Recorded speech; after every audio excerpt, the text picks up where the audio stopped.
saudara, sebelum kita membaca dan merenungkan firman Tuhan, mari kita berdoa. Bapa dalam Yesus Kristus, kami mengucap syukur Tuhan atas kebaikan-Mu yang telah memberikan kami nafas kehidupan hingga pada hari ini. Kami masih pula dalam keadaan sehat Tuhan, menjalankan segala aktivitas kami. Pada pagi hari ini Tuhan, kami mau memulai aktivitas kami, namun sebelumnya kami mau membaca kebenaran firman-Mu. Berkatilah kami Tuhan, supaya kami memahami apa yang hendak Kau sampaikan bagi kami, khususnya juga melakukan itu dalam segenap hati kami. Dalam Kristus Yesus kami berdoa. Amin. Firman Tuhan yang menjadi landasan untuk kita semua pada hari ini, Jumat tanggal 31 Juli 2026, tertulis dalam Kisah Para Rasul pasal 10 ayat 34 dan ayatnya yang ke-35. Demikian dikatakan. Lalu mulailah Petrus berbicara, katanya, "Sesungguhnya aku telah mengerti bahwa Allah tidak membedakan orang. Setiap orang dari bangsa manapun yang takut akan Dia dan yang mengamalkan kebenaran berkenan kepadanya." Bapak Ibu dan Saudara, kita tahu bahwa dunia kita ini adalah dunia yang penuh dengan konflik, dunia yang penuh dengan ancaman, dunia yang penuh dengan like dan dislike, suka dan tidak suka.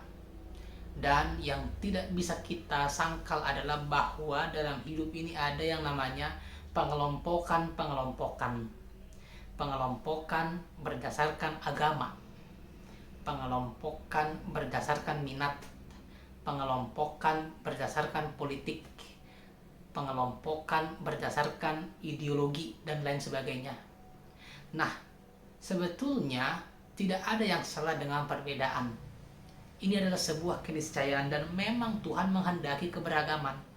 Namun seiring berjalannya waktu, manusia melihat bahwa perbedaan ini seolah-olah menjadi sebuah permusuhan, menjadi sebuah pengkotak-kotakan. Artinya ketika satu orang dengan orang yang lain memiliki perbedaan, bahkan perbedaan pendapat sekalipun, itu adalah sesuatu yang harus dilawan. Nah, ini yang mau Tuhan sampaikan bagi kita melalui firman-Nya pada hari ini, bahwa Allah pun tidak membuat perbedaan. Mau dia asalnya dari suku mana, mau dia kulitnya hitam atau putih, mau badannya tinggi atau pendek, semua sama di hadapan Tuhan. Dia tidak pernah membedakan. Tapi kita juga, bahkan bukan tidak mungkin ini terjadi dalam lingkungan gereja, kita membeda-bedakan orang. Kalau ada di sini Poso Bulung yang mendengarkan renungan ini, anak-anak muda, misalnya anak-anak muda punya terkadang keinginan mengelompokkan orang lain. Si ini bukan kelompokku, si ini kelompokku. Berdasarkan apa? Berdasarkan minat, berdasarkan hobi atau lain sebagainya. Nah, seharusnya gereja Tuhan adalah gereja yang saling berbaur. Karena konteks Kisah Rasul ini adalah di mana Tuhan menyatukan bangsa-bangsa melalui sebuah peristiwa. Kalau kita mundur ke belakang melihat Kisah Rasul pasal 2, kita akan melihat tentang kisah Pentakosta, di mana orang-orang berkumpul dari berbagai wilayah datang ke satu tempat yang mungkin bahasanya berbeda-beda, namun saling mengerti. Ini sebetulnya adalah sebuah tanda nyata, manifestasi bahwa Tuhan memang menyatukan perbedaan. Dan keberagaman itu sendiri adalah sebuah keindahan. Mungkin kita juga ingat kisah di Babel yang ditulis dalam Kejadian pasal 11. Orang pada waktu itu ingin membentuk satu bahasa, satu bangsa, sehingga bangunan itu diharapkan akan menjadi sebuah identitas. Tapi kita lihat, Allah datang ke sana, mengacau balaukan, memindahkan orang ini dari satu tempat ke tempat yang lain, sehingga inilah menjadi cikal bakal begitu banyaknya bahasa, budaya, dan lain sebagainya. Artinya firman Tuhan menunjukkan bahwa keberagaman adalah sebuah keniscayaan dan kita tidak perlu anti pada perbedaan dimanapun itu.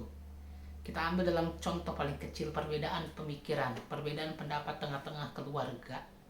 Apakah kalau keluarga berbeda pendapat maka harus berselisih? Tidak. Perbedaan itu justru akan semakin melengkapi. Di tengah-tengah gereja juga pasti setiap jemaat perhalado punya pemahaman yang berbeda-beda bagaimana memajukan sebuah institusi gereja. Tapi perbedaan itu bukan untuk memecah belah.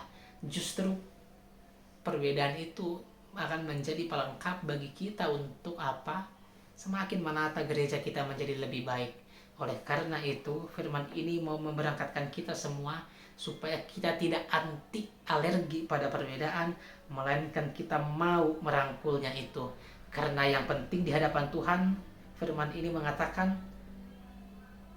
yang takut akan Dia dan yang mengamalkan kebenaran, itulah yang berkenan. Dalam kitab Samuel juga dikatakan Tuhan tidak melihat rupa, tapi Tuhan melihat hati. Maka hati kita lah kita kelola, iman kita kelola, maka itulah yang membuat orang semakin berkenan di hadapan Tuhan. Selamat beraktivitas, Tuhan memberkati kita. Amin, kita berdoa. Yesus Kristus yang baik, terima kasih Tuhan atas sapaan firman-Mu bagi kami pada siang pagi hari ini, di mana Tuhan telah menyapa kami, memberikan kami bekal yang luar biasa, sehingga menjadi kekuatan modal bagi kami Tuhan menjalani hari ini. Ya Tuhan, Kau adalah Tuhan yang mengasihi segala bangsa, segala umat manusia, yang Kau mengenal mereka satu persatu. Oleh karena itu Tuhan, berkatilah kami juga, bangsa-bangsa Batak, jemaat-Mu di HKBP, khususnya yang ada di Resort Surabaya Selatan ini Tuhan. Melalui channel YouTube ini kiranya firman boleh semakin berkembang, semakin banyak jemaat yang merindukan kebenaran firman-Mu. Ya Allah, kami mau memulai aktivitas kami sepanjang hari ini. Kami mohon Tuhan Kau berkati kami, menyertai kami, sehingga apapun yang kami laksanakan Tuhan menjadi sesuatu yang berkenan di hadapan-Mu. Terimalah Tuhan doa dan permohonan kami dalam Kristus Yesus kami berdoa. Amin. Bapa kami yang di sorga, dikuduskanlah nama-Mu. Datanglah kerajaan-Mu, jadilah kehendak-Mu di bumi seperti di sorga. Berikanlah kami pada hari ini makanan kami yang secukupnya. Dan ampunilah kami akan kesalahan kami, sama seperti kami juga mengampuni orang yang bersalah kepada kami. Dan janganlah bawa kami ke dalam pencobaan, tetapi lepaskanlah kami daripada yang jahat. Karena Engkau mempunyai kerajaan dan kuasa dan kemuliaan sampai selama-lamanya. Amin. Kasih karunia Tuhan Yesus Kristus, kasih setialah Bapa dan persekutuan Roh Kudus, itulah menyertai kamu sekalian. Amin.